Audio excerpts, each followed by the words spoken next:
Participer une seule fois aux Jeux Olympiques, c'est déjà le rêve de la plupart des athlètes. Et pour un judoka, c'est généralement l'aboutissement de toute une vie, l'équivalent de 10, 15 ou même 20 ans de travail. Alors imagine, 5 participations, 5 fois défendre son pays sur le plus grand tatami du monde. Eh bien, Thelma Monteiro l'a fait. Et pas seulement ça, elle est devenue une véritable figure marquante de ce sport. Mais avant de décrocher sa médaille olympique, il y a beaucoup de combats, beaucoup d'années d'attente et de travail. Bonjour à tous et bienvenue dans cette nouvelle vidéo, très heureux de la faire. Voilà, on juge pas ma tête. Voilà, j'ai les cheveux en pétard, je viens de me lever. Vous prenez le café avec moi.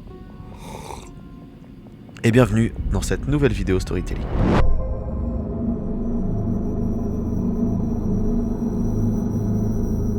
Et aujourd'hui avec Lolo, on va vous parler de quelqu'un qui a marqué le judo à sa manière et c'est... Non!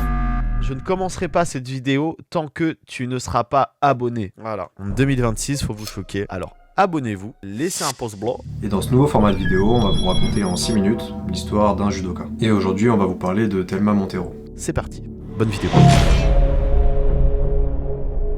Thelma Monteiro commence le judo à Almada, au Portugal, à l'adolescence. Et dès le début, elle va venir montrer un engagement qui est extrêmement rare pour son âge, et une constance impressionnante dans son évolution. Elle gravit les paliers internationaux un par un et devient rapidement une des meilleures judokas européennes dans la catégorie des moins de 57 kg. Et à ce moment-là, son palmarès commence à parler pour elle. Championne d'Europe, plusieurs fois vice-championne du monde. Mais aux Jeux Olympiques, le scénario se répète trop souvent, et le podium devient insaisissable. En 2004, Thelma participe à ses premiers Jeux Olympiques à Athènes. Et à ce moment-là, elle n'a que 18 ans. Lui faire vivre l'ambiance olympique à cet âge-là, c'est incroyable, mais aussi cruel. Elle combat bien, elle apprend, mais elle ne monte pas sur le podium. Et cette défaite, elle a dû être difficile, non? Cette défaite, elle est rude, mais elle va venir forger son caractère qui viendra la démarquer tout au long de sa carrière. Et à ce moment-là, elle repart avec une seule idée, revenir beaucoup plus fort. En 2008 à Pékin, puis en 2012 à Londres, elle se qualifie à nouveau. Elle est désormais une concurrente sérieuse. Thelma affronte les meilleurs mondiales. Et cette fois-ci, avec beaucoup plus d'expérience et plus de technique. Elle est beaucoup plus solide, mais malgré tout, c'est très difficile et la médaille olympique lui échappe encore une fois. 3 Jeux Olympiques et 3 fois cette même sensation de manque avec la même frustration de repartir sans médaille. On commence dès lors à parler de sa puissance, mais également de sa difficulté à finir au bon moment. On la respecte, mais on attend encore ce podium olympique.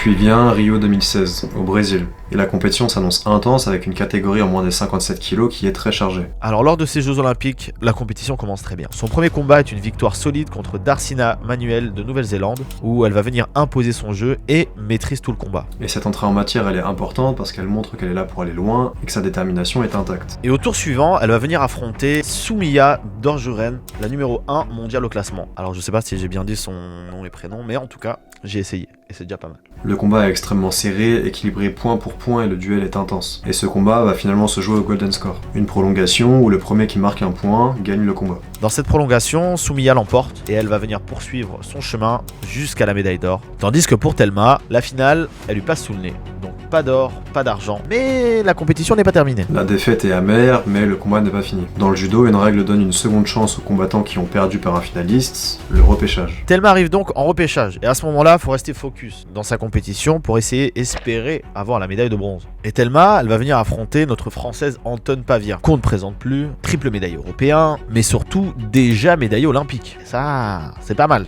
Ce combat est intense, physique et tactique. Thelma impose son jeu, domine au sol et finit par une clé efficace. Notre française sort du tatami en larmes tandis que Thelma continue son chemin vers la médaille de bronze. On sent alors l'émotion qui change dans la salle. Ce n'est plus juste une course à la médaille, mais une revanche sur sa carrière olympique. Et c'est lors de cette petite finale de la place de Troyes que Thelma va venir affronter Corina Caprioriou, une adversaire coriace mais extrêmement expérimentée. Le combat est serré, mais Thelma prend rapidement un avantage avec une attaque décisive, marquant un avantage qu'elle va garder jusqu'à la fin du combat. Et lorsque le temps tourne à son avantage, c'est le visage de Thelma qui s'illumine. Elle est alors médaillée de bronze de ces Jeux Olympiques. Et ça, c'est historique. C'est quand même un truc de ouf. Et ce n'est pas seulement une médaille, c'est la concrétisation de plusieurs Olympiades. Alors pourquoi cette médaille, elle est historique à ce moment-là? Eh bien parce qu'elle devient l'une des rares athlètes du Portugal à remporter une médaille olympique. Cette victoire symbolise la persévérance, la patience et l'acceptation du combat, même quand les choses ne se passent pas comme prévu. Alors même si beaucoup retiennent l'issue de ces Jeux Olympiques de Rio, on oublie tout le temps que Thelma avait déjà une carrière avant cette médaille olympique. Voilà, c'était déjà quelqu'un avant cette médaille, mais quand même. Après la médaille de bronze à Rio, Thelma Montero continue de s'entraîner et se qualifie pour ses 5e Jeux Olympiques à Tokyo. 5 participations olympiques, c'est un exploit qui est rare dans le monde du judo. Et à Tokyo, elle rentre sur le tatami avec la même détermination qui la caractérise depuis toutes ces années. Son expérience est un atout majeur lors de ces grandes compétitions et Thelma se retrouve face à de nouvelles judokas plus jeunes qui ont faim. Voilà, elles ont la grinta. Chaque combat est une démonstration de technique et de stratégie. Elle gagne plusieurs tours et montre qu'elle fait toujours partie de l'élite mondiale. Mais malgré sa maîtrise et son courage, Thelma va venir s'incliner. Et en vrai, lors de ces Jeux Olympiques à Tokyo, le niveau est très élevé, donc Thelma, on t'en veut pas. Et pour Thelma, ce 5e passage au jeu montre surtout une chose, sa longévité et sa constance sont hors du commun. Et même sans médaille cette fois, elle reste une des figures emblématiques du judo international.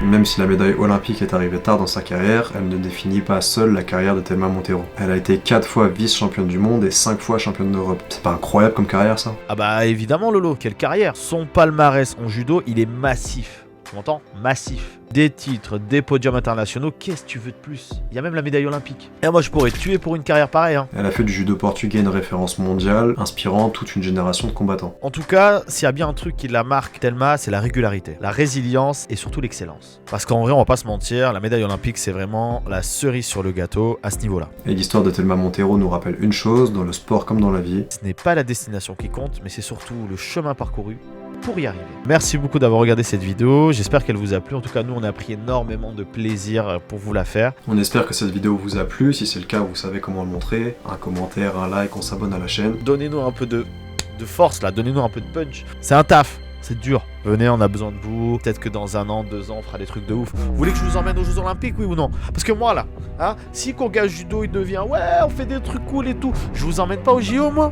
Hein? Je vous emmène pas aux Jeux Olympiques? Ouais, je vous fais des vlogs avec les mecs et tout, on rigole, ha, on prend la médaille, on fait des trucs de ouf. C'est ça que je veux. Alors abonnez-vous et le meilleur arrive. Et en tout cas, on se retrouve à la prochaine vidéo. Bisous, je vous aime.